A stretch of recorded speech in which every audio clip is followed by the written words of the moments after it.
แม่ทัพภาคที่ 2ไม่ติดใจนายกอิงต่อสายเคลียร์ปมคลิปเสียงคุยฮุนเซน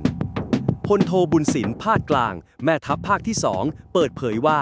นางสาวแพทองธารชินวัตรนายกรัฐมนตรีได้โทรมาปรับความเข้าใจพร้อมทั้งอธิบายเนื้อหาในการสนทนากับสมเด็จฮุนเซนเพื่อต้องการให้สถานการณ์ชายแดนไทยกัมพูชาเบาบางลงเป็นการพูดคุยกันหลังบ้าน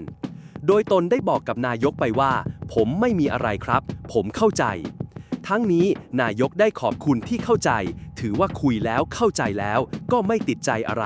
ตนทำเพื่อประเทศชาติเพื่อประโยชน์ส่วนรวมของพี่น้องประชาชน